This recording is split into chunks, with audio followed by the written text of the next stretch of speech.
জেলায় জেলায় সংকট সমস্যা তা থেকে উত্তরণের চ্যালেঞ্জ আর সম্ভাবনার কথা তুলে ধরতে চলছে ডিবিসি এক্সপ্রেস। বিশেষ এই আয়োজনে মতামত থাকছে তৃণমূল থেকে শুরু করে নীতি নির্ধারকদের।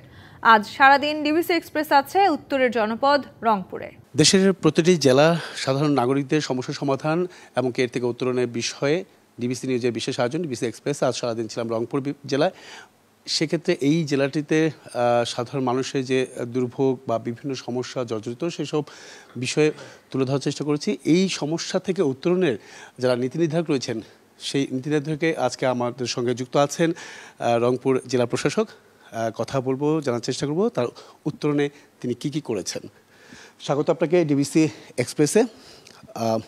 একটু জানতে চাচ্ছিলাম যে শুরুতেই রংপুর জেনারেল হাসপাতাল মেডিকেল কলেজ হাসপাতালটি সেটা হচ্ছে 1000 শয্যা বিশিষ্ট।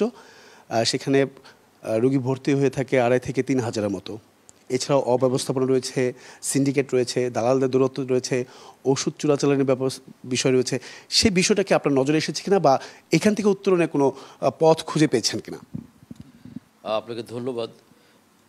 আমি যখন এখানে প্রথম যোগদান করলাম তার কিছুদিন পরে আমার কাছে বেশ কিছু অভিযোগ আসলো রংপুর মেডিকেল নিয়ে। যে প্রথমত ছিল যে এটার খুবই অপরিষ্কার। তো আমরা তারপরে পরিচালক নিয়ে একটা সমস্যা ছিল। তো আমরা আমাদের জেলা প্রশাসনের পক্ষ থেকে সিটি কর্পোরেশনের সহায়তায় আমরা পরপর 7 দিন সেখানে পরিষ্কার পরিচ্ছন্নতা অভিযান পরিচালনা করি। কিন্তু আসলে সেভাবে হচ্ছিল না, কারণ পরিষ্কার পরিচ্ছন্ন করার পরও দেখা যাচ্ছে যে আমি নিজে 2-3 বার ভিজিট করি পুরো রংপুর মেডিকেলটা। তো সেটা দেখা যায় যে পেশেন্ট যারা আছেন সেই বিষয়টা তো আছেই, কিন্তু এক একজন পেশেন্টের সাথে প্রায় 5 জন থেকে 6 জন করে অ্যাটেন্ডেন্স আছেন প্রায় প্রত্যেক ওয়ার্ডে। এটা দেখা যায় সেই জন্য ওইখানে মানুষজনের একটা সমাগম খুব বেশি ছিল, এটা একটা ব্যাপার। আর পরিচালকের যে ব্যাপারটা ছিল যে আমরা এটা আমাদের উদ্যোতন কর্তৃপক্ষকে জানানোর পরে এখন বর্তমানে যিনি পরিচালক আছেন ব্রিগেডিয়ার জেনারেল আরিফ সাহেব, উনি চেষ্টা করছেন, উনি কর্মঠ মানুষ, উনি চেষ্টা করছেন যে মেডিকেল প্রশাসনকে একটা মানে সঠিক নিয়মের মধ্যে নিয়ে আসার জন্য।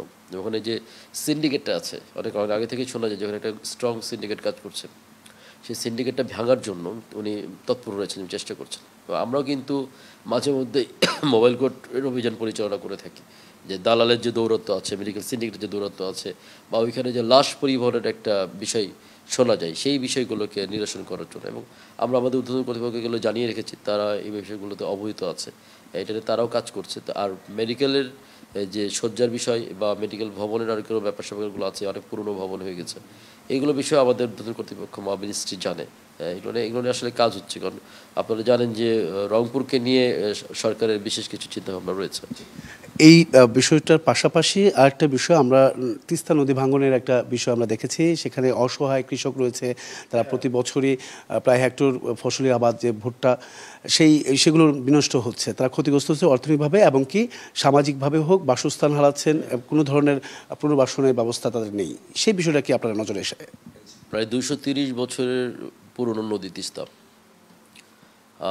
তিস্তার যে তিস্তার নদী ভাঙন, তিস্তার যে গভীরতা সমস্যা, নব্যতার সমস্যা, এটা আজকের না, এটা অনেক পুরনো একটা সমস্যা। যে সমস্যাটার কারণে মানে তিস্তা যদি বাঁচে তাহলে এখানকার মানুষ বাঁচবে, তিস্তা ভালো থাকলে সবাই ভালো থাকবে, তিস্তা পাড়ের মানুষ ভালো থাকবে, নাহলে সবাই খারাপ থাকবে এবং খারাপ আছে আমরা জানি। এবং এইটার কারণেই যে তিস্তার যে পরিকল্পনা রয়েছে, যে পরিকল্পনাটা বাস্তবায়নের জন্য মানুষ কি চায়, তিস্তা পাড়ের মানুষ কি চায়, সেটা জানার জন্যই মূলত তারা জানেন যে আমাদের মাননীয় পরিবেশ উপদেষ্টা সৈয়দ রেজিওনা হাসান এবং হচ্ছে যে স্থানীয় সরকার বিভাগের মাননীয় উপদেষ্টা সচিব মোহাম্মদ আসিফ ভুইয়া ওনারা এসেছিলেন এবং আমরা তিস্তার পাড়ে গণশুনানি করেছি। সকল ওখানে তিস্তা পাড়ের মানুষদের আমরা কথা শুনেছি এবং পরবর্তীতে আমাদের মন্ত্রণালয়ের নির্দেশনা মোতাবেক আমরা আবার আমাদের জেলা প্রশাসক কার্যালয়ের সম্মেলন কক্ষে আমরা একটা সেমিনার আয়োজন করেছিলাম এবং এটা খুব দ্রুত আমরা করার চেষ্টা করছি। অবশ্যই অসংখ্য ধন্যবাদ আমাদের সঙ্গে এতক্ষণ যুক্ত থাকার জন্য।